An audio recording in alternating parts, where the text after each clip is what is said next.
दोस्तों, एक घर के ठीक बाहर 10 फीट गहरा खड्डा खोदा जाता है।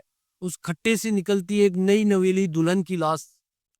चौंकाने वाला सच ये था कि इस लाश को उसी के ससुराल वालों ने दफनाया था, वो भी 2 महीने पहले, बिना किसी को शक हुए।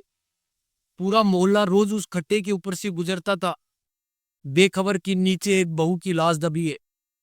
और सबसे घिनौना, हत्या से पहले ससुर ने अपनी बहू के साथ बलात्कार किया।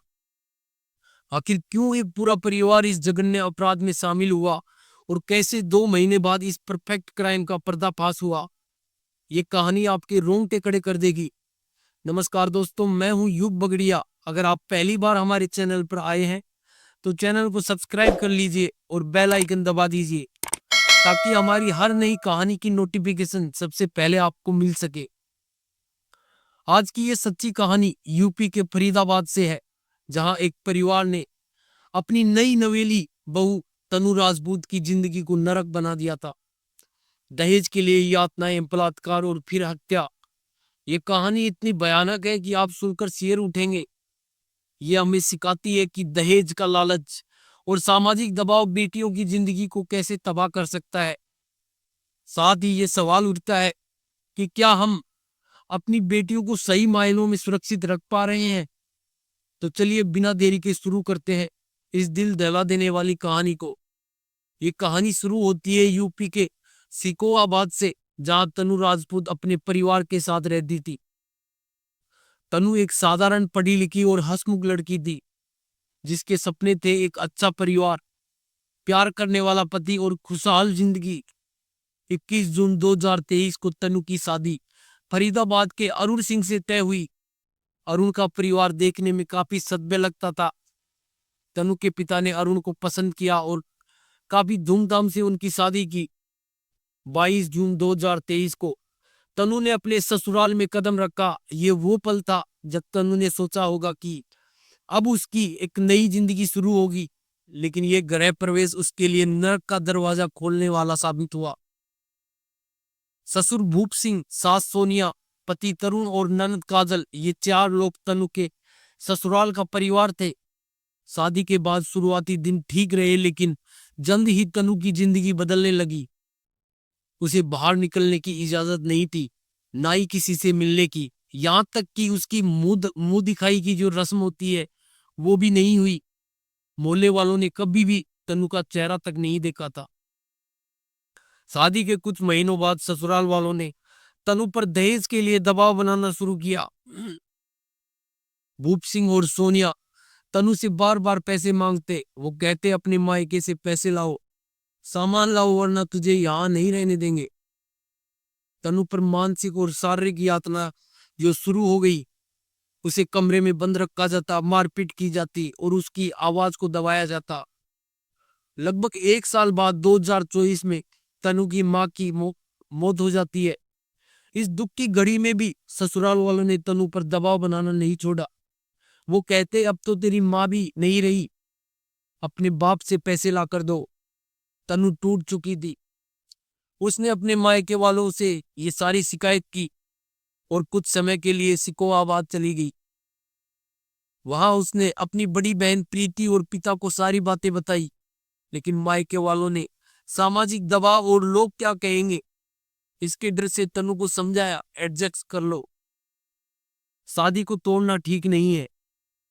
तनु को दोबारा ससुराल भेज दिया गया, लेकिन फरीदाबाद लौटते ही उसकी जिंदगी और बदतर हो गई।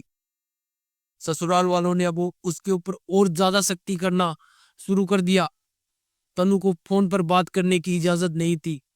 जब प्रीति अपनी बहन से वीडियो कॉल पर बात करना चाहती, तो ससुर भूप सिंह टालम टोल करता, मैं फैक्ट्री में हूं, या फिर कहता कि तनु ही बात नहीं करना चाहती। अब 2025 की शुरुआत तक तनु ने तलाक लेने का मन बना लिया था। उसने ससुराल वालों से साफ कह दिया था वो अब इस नरक से निकलना चाहती है। ये बात भूप सिंह, सोनिया, अरुण और काजल को नागवारा गुजरी। उन्हें डर था कि तलाक के बाद तनु जो मेंटेनेंस या जायदाद का हिस्सा मांगेगी, जिससे उनकी इज्जत को ठेस पहुंचेगी। 15 अप्रैल 2025 को परिवार ने एक ऐसी खतरनाक साजिश रची। भूप सिंह ने अपनी पत्नी सोनिया को यूपी में एटा में एक जो रिश्तेदारों की शादी में भेज दिया ताकि किसी को शक न जाए। घर में अब सिर्फ भूप सिंह, अरुण और काजल बचे थे। उन्होंने तय किया कि तनु को रास्ते से हटाना है और एक ऐसा क्राइम करना है कि जो कोई भी सबूत ना बचे। 20 अप्रैल 2025 को भूप सिंह ने मजदूरों को बुलाकर घर के बाहर 10 फीट गहरा खड्डा खुदवाया। बहाना था कि वो जो सीवर टैंक बनवा रहे हैं। मोहल्ले वालों को भी यही बात जो बताई गई। खड्डा खुदवाने के बाद मजदूरों को पैसे न होने का बहाना बनाकर उन्हें भगा दिया गया और खड्डा जो है खुला छोड़ दिया गया। 21 अप्रैल की रात को साजिश को अंजाम दिया गया। भूप सिंह ने जो गन्ने के जूस में नींद की गोलियां मिलाई और तन्नू को पिलाया गया। कुछ समय बाद तन्नू बेहोश होकर अपने कमरे में सो गई। काजल को जो बाहर पहरा देने की उसे जिम्मेदारी दी गई ताकि कोई मोहल्ले से उन्हें ना देख ले। भूप सिंह और अरुण ने मिलकर तन्नू की हत्या की योजना बनाई। लेकिन यहाँ कहानी में एक घिनौना मोड़ आता है। 21 अप्रैल की रात करीब 4 बजे भूप सिंह तन्नू के कमरे में जाता है। उसका इरादा तन्नू को मारने का था, लेकिन तन्नू को बेहोश देखकर उसके मन में जो कहते हैं ना शैतान जाग उठा। उसने तन्नू के साथ बलात्कार किया। इसके बाद उसने तन्नू का गला जो है उसी की चुन्नी से घोंटकर उसे मार डाला। जब भूप सिंह कमरे से बाहर आया तो अरुण ने पूछा, पापा क्या आपने काम कर दिया? भूप सिंह ने कहा, हाँ। लगभग उसकी सांसें बंद हो गई। दोनों ने मिलकर तन्नू की लाश को सीढ़ियों से घसीटते हुए नीचे लाया। काजल ने इशारा किया कि मोहल्ला पूरी तरीके से खाली है, कोई कुत्ता भी नहीं भौंक रहा। भूप सिंह और जो अरुण ने तन्नू की लाश को घर के बाहर खड्डे में जो ले जाकर वहां उसके अंदर डाल दिया। ऊपर से मिट्टी डालकर उसे दफना दिया। भूप सिंह ने अरुण को तुरंत फरार होने को कहा ताकि पुलिस का शक उस पर न जाए। अरुण काम के बहाने शहर से बाहर निकल गया। इस तरह परिवार ने एक परफेक्ट क्राइम को अंजाम दिया जिसमें कोई सबूत ना छोड़ा जाए। 22 अप्रैल 2025 को भूप सिंह ने मोहल्ले वालों को बताया कि जो तनु गायब हो गई है। उसने नाटक किया, मैं सुबह उठा तो तनु कमरे में नहीं थी और अरुण काम के सिलसिले से बाहर गया हुआ है। उसने पुराना वीडियो दिखाया जिसमें तनु अपनी सास से झगड़ते हुए कह रही थी, मैं ये घर छोड़कर चली जाऊंगी। मोहल्ले वालों को लगा कि तनु शायद सच में घर छोड़कर चली गई। 25 अप्रैल को अरुण पुलिस स्टेशन पहुंचा और एफआईआर दर्ज कराई कि उसकी पत्नी 22 अप्रैल से गायब है। उसने तनु को मानसिक रूप से अस्थिर बताया और कहा हमें लगा वो वापस आ जाएगी, लेकिन उसका कुछ पता नहीं। भूप सिंह ने इश्तेहार छपवाए जिसमें तनु की तस्वीर, कपड़े और जो हुलिया उनका जिक्र किया गया। परिवार ने हर जगह तन्नू को ढूंढने का नाटक किया, लेकिन तन्नू की बड़ी बहन प्रीति जो थी उसे शक था। वो बार बार ससुराल वालों से तन्नू से बात कराने की कहती, लेकिन भूप सिंह टालमटोल करता। 26 मई 2025 को प्रीति को अपने घर के दरवाजे पर एक जो लेटर मिला जिसमें लिखा था कि तन्नू किसी कंप्यूटर इंजीनियर के साथ भाग गई। लेटर में तन्नू के हस्ताक्षर नहीं थे, जिससे प्रीति का शक जो गहरा गया। प्रीति ने अपने पिता के साथ फरीदाबाद पुलिस स्टेशन में शिकायत की कि तन्नू के साथ कुछ गलत हुआ है। उसने लेटर दिखाया और कहा, यह तन्नू की लिखावट नहीं है, मेरी बहन को ससुराल वालों ने कुछ किया है। लेकिन पुलिस ने शुरू में इसे गंभीरता से नहीं लिया। वो कहते, हम आपकी बहन को जिंदा ढूंढ लाएंगे, आप चिंता ना करो। प्रीति के बार बार दबाव बनाने पर पुलिस ने भूप सिंह को हिरासत में लिया और अपनी पूछताछ शुरू की, लेकिन भूप सिंह पुलिस को जो गुमराह करने की कोशिश करता रहा। आखिरकार पुलिस जब अपनी शक्ति का इस्तेमाल करती है तो 20 जून 2025 को भूप सिंह टूट जाता है और कबूल करता है कि हाँ, मैंने तन्नू को मार दिया। उसने घर का माहौल खराब कर दिया था। मैंने गन्ने के जूस में नींद की गोलियां मिलाई और उसका गला घोटा। और लाश को घर के जो बाहर गड्ढे में दफना दिया।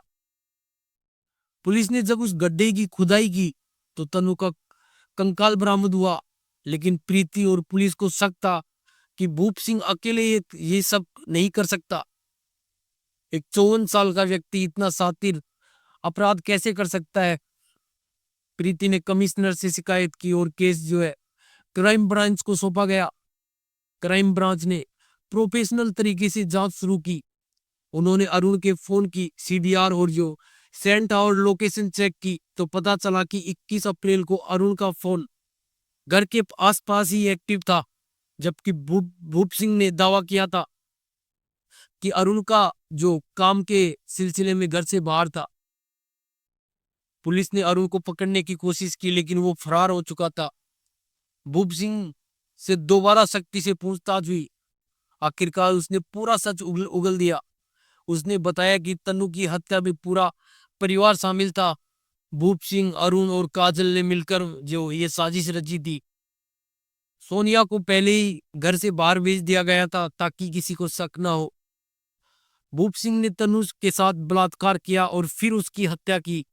अरुण और काजल ने जो लाश को दफनाने में मदद की। दोस्तों, ये कहानी सिर्फ तन्नू की नहीं, बल्कि उन हजारों बेटियों की है जो दहेज और सामाजिक दबाव की भेंट चढ़ जाती है। तन्नू की हत्या सिर्फ ससुराल वालों की गलती नहीं थी, मायके वालों की एडजस्ट कर ले वाली जो सलाह थी, उसी ने उसे उस नरक में धकेला था। ये कहानी हमें सिखाती है कि अपनी बेटियों की आवाज को सुनना कितना जरूरी है।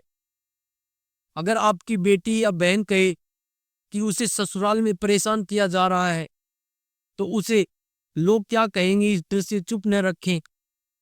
उसे कॉन्फिडेंस दे कि वो अपनी बात खुलकर बताए, दहेज की मांग और घरेलू हिंसा को बर्दाश्त न करे। अगर आपको कोई संदिग्ध गतिविधि दिखे तो तुरंत पुलिस को सूचित करें। पुलिस की लापरवाही ने भी इस केस को 2 महीने तक लटकाया। अगर समय पर कार्रवाई होती तो शायद सच पहले ही सामने आ जाता। हमें अपनी बेटियों को सुरक्षित रखने के लिए सामाजिक और कानूनी जिम्मेदारी लेनी होगी। अपनी राय आप भी कमेंट बॉक्स में जरूर लिखें ताकि हम जान सके कि आपको ये कहानी कैसी लगी। दोस्तों, अगर आपको हमारी कहानी पसंद आई तो चैनल को सब्सक्राइब करना न भूलें और बेल आइकन दबा दें ताकि हमारी हर नई वीडियो की नोटिफिकेशन सबसे पहले आप तक पहुंच सके। जय हिंद, जय भारत।